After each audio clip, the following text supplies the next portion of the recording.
Welcome to Vital Signs and Verdicts, where medicine meets the law and the truth gets put under the microscope.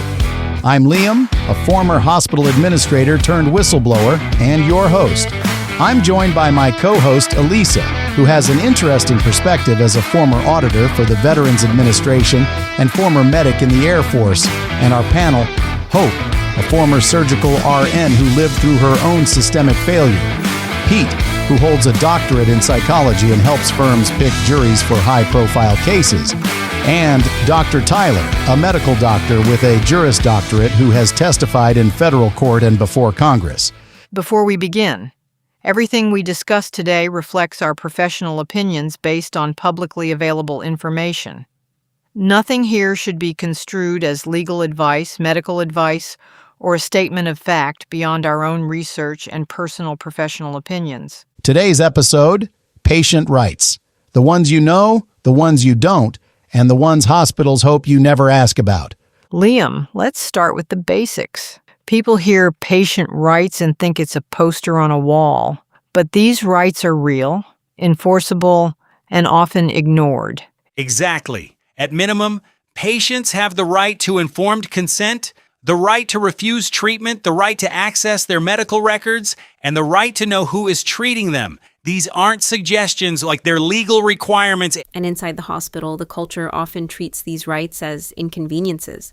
I've seen patients sedated before they understood what was happening. I've seen families denied records they were legally entitled to. It's not rare, it's routine. And from a psychological standpoint, hospitals rely on the fact that patients are scared, overwhelmed, and deferential. That power imbalance is baked into the system. And that's why we're talking about it, because the moment you understand your rights, the power shifts. Let's go to our first caller. Maria from Springfield, you're on Vital Signs and Verdicts. Hi, I had surgery last year. They handed me a stack of forms while I was in pain. I signed everything. Later, I found out they did an additional procedure I didn't know about. Is that allowed? Maria, thank you for calling. What you're describing touches on informed consent, which requires that you understand the nature, risks, benefits, and alternatives of any procedure. Pain, sedation, or distress can absolutely impair your ability to consent. Hope.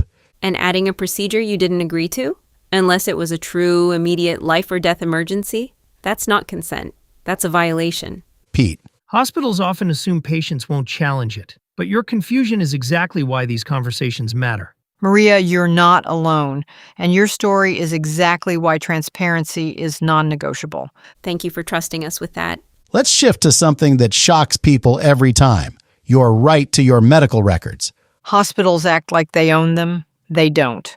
You do. Federal law requires hospitals to provide records within a reasonable time frame. They can't demand a reason. They can't deny you because they're reviewing something. They can't stall because it's inconvenient. And yet they do, all the time.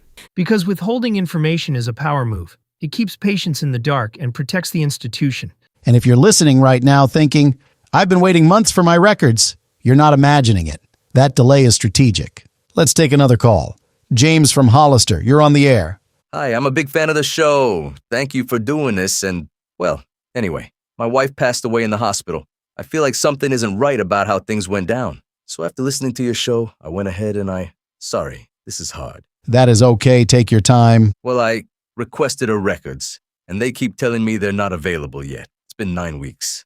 James, I'm so sorry for your loss. Like we were just saying, 9 weeks is not normal. That's a red flag. Tyler. Legally, they must provide those records. Delays like that often indicate internal review, risk management involvement, or concerns about what the records contain. Pete. And from a psychological standpoint, institutions delay when they fear accountability. It's a classic tactic. James, your persistence matters. Don't let them wear you down. Thank you for calling. I would suggest going to the site, wematter.life. They are advocates and may be able to help you. And please know, you're not alone in this fight. Let's talk about a right that gets trampled constantly. The right to say no. Tyler. Patients can refuse treatment for any reason. Religious, personal, medical, it doesn't matter. Hospitals must respect that. But inside the system, refusal is treated like defiance. I've seen staff roll their eyes, pressure patients, even shame them. Because refusal disrupts the hospital's workflow, and institutions prioritize efficiency over autonomy. And when families push back, they're labeled difficult. That label follows them through the chart. Which brings us to our final caller, Angela from Reed's Spring. Welcome to the show. Hi, my mom was hospitalized, and I kept asking questions. A nurse told me I was being difficult and that I needed to stop interfering. Is that normal? Angela, it's common, but it's not acceptable. Advocacy is not interference. And labeling a family member as difficult is often a way to discourage questions. It's a cultural problem, not a you problem. In jury work, we see this all the time. Families who ask questions are later portrayed as combative. It's a narrative hospitals use to protect themselves. You did exactly what a daughter should do. Don't let anyone convince you otherwise. Thank you for calling, Angela. Your voice matters. Now, I want to hit something that comes up constantly in patient stories. Leaving against medical advice, or AMA. People hear that phrase and think it's some kind of threat. If you leave AMA, your insurance won't pay. If you leave AMA, you're on your own. Most of that is myth. Legally, AMA just means the patient is choosing to leave before the treating team recommends discharge. It does not void insurance. It does not mean the patient is irresponsible. It simply documents that the patient made an informed decision. But inside the hospital, the culture is different. Patients who leave AMA are often treated like they're reckless or uncooperative. Staff may roll their eyes, talk about them at the desk, or assume they're drug-seeking or non-compliant, and that label sticks. And from a psychological standpoint, once a patient is labeled non-compliant, every future interaction is filtered through that lens. It becomes a cognitive shortcut for staff. Oh, this is the patient who doesn't listen. Oh, this is the one who argues. It's bias, plain and simple. And the worst part? The patient often never knows they've been labeled. It's buried in the chart, and it shapes every future visit. So let's be clear. Non-compliant is not a diagnosis. It's an opinion, and it's often used when a patient is advocating for themselves, asking questions, or refusing something they have every right to refuse. Let's shift into one of the most misunderstood and most explosive areas of patient rights, the right to refuse treatment. On paper, it's simple. In real life, it's a battlefield, and I know this is a topic where our panel doesn't always agree. The question is this. When a patient refuses treatment, who gets the final say? The patient or the hospital? And what happens when staff decide the patient lacks capacity simply because they don't like the patient's decision? Legally, a patient has the right to refuse any treatment, even life-saving treatment, as long as they have decision-making capacity. But capacity isn't just, are you awake? It's, do you understand the situation? Do you understand the risks? Can you communicate a choice? Can you explain your reasoning? If a patient can't do those things, the hospital has a duty to step in. Tyler, that sounds great in theory, but in practice, capacity gets weaponized. I've watched hospitals declare someone incapable simply because the patient disagreed, asked too many questions, or didn't comply fast enough. Capacity assessments are supposed to be clinical. Too often, they're convenience-based. That's not fair. Doctors aren't sitting around trying to override people for fun. We're trying to prevent harm. If someone is confused, hypoxic, septic, or in shock, they don't have capacity, even if they're talking. And I'm telling you, I've seen patients who are fully oriented, name, date, location, situation, get labeled non-compliant and stripped of their rights because staff didn't like their tone or their questions. You know what juries hear when that label shows up in the chart? Oh, this patient was difficult. They brought it on themselves. It's bias disguised as clinical judgment. Okay, both of you are right, and that's the problem. How is that? We are basically talking capacity versus non-compliance. Tyler's right. Real capacity issues happen. I've seen patients who were septic or oxygen-starved insist they were fine while they were literally dying. But Pete's right, too. I've also seen staff slap the non-compliant label on someone who was scared, in pain, or simply asking for clarification. And once that label is in the chart, it follows the patient forever. Every future nurse, doctor, or tech sees it before they see the human being. And let's talk about the psychological impact. When a patient is dismissed or overridden, they lose trust. They shut down. They stop seeking care. And then the hospital blames them for delayed treatment. But Pete, you're ignoring the liability side. If a patient refuses something essential, say a CT scan for a possible stroke, and they deteriorate, the hospital gets sued for not intervening. We're damned if we do, damned if we don't. Then maybe the solution isn't overriding people. Maybe it's communicating better. Maybe it's not assuming every refusal is incompetence. Maybe it's not labeling people as non-compliant when they're scared. And maybe it's both, better communication and better assessments. More respect for autonomy and more clarity about risk, less judgment and more documentation. Because right now, patients feel steamrolled. Clinicians feel legally exposed, and the system pits them against each other. This is exactly why we're having this conversation, because the line between protecting the patient and overriding the patient is razor thin, and too often it's crossed without transparency. And when that happens, the patient loses their rights, the staff lose their trust, and the system loses its integrity. Now let's talk about something that makes people nervous.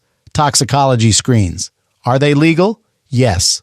But context matters. Hospitals can order tox screens when they believe it's medically necessary. For example, if someone comes in unconscious, confused, or with symptoms that could be caused by substances, a tox screen can help guide treatment. But here's the issue. Sometimes tox screens are ordered without clear medical justification, more as a way to profile the patient than to treat them. And once that result is in the chart, even if it's irrelevant or misinterpreted, it can color every future visit. Staff may assume the patient is unreliable, drug-seeking, or difficult, even when the tox screen had nothing to do with the actual medical issue. And patients rarely know they were tested unless they comb through their records later. So yes, tox screens can be legal, but the way the results are used or misused is where the real harm happens. We've got one more caller, and this one is tough. Danielle from Kirbyville, you're on Vital Signs and Verdicts. Danielle. Hello.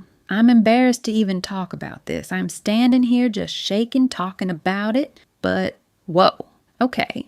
I went to the emergency room with severe diarrhea. They told me I was contaminated. Took me to a garage bay area, made me strip, and sprayed me down with a hose with cold water. I was freezing, crying, and there were people walking by. The only reason I'm even saying all of this is because I saw a couple people on the Branson Buzz talking about this happening to them too. So I guess my question is this normal? No, Danielle. No. That is not normal. That is not standard infection control protocol. This is degrading. That is not acceptable. There are decontamination procedures for chemical exposure, radiation, or certain infectious diseases, but they involve privacy, protective equipment, and dignity. What you described is not a medical protocol. It's a violation of basic human respect. And psychologically, that kind of humiliation can create trauma that lasts for years. It destroys trust in the medical system. And the fact that multiple people are reporting similar experiences online, that suggests a cultural or procedural failure, not an isolated incident. Danielle, thank you for your courage. What happened to you deserves scrutiny, and you're not alone in speaking up. Before we close, I want to say this plainly. Hospitals are supposed to heal, not brand people with labels that follow them for life. AMA is not a character flaw. Non-compliant is often code for asked questions. Toxicology screens should be tools for treatment, not judgment.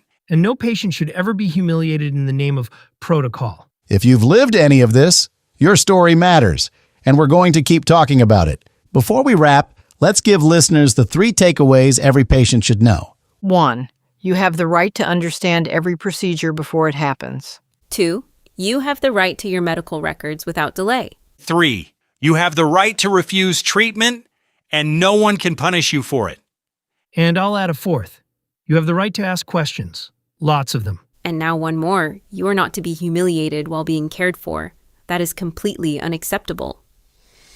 This has been Vital Signs and Verdicts. If today's episode hit close to home, you're not alone, and you're not powerless. Knowledge is leverage, and leverage is how change begins. Chat with us on our Facebook page. We'll see you next time.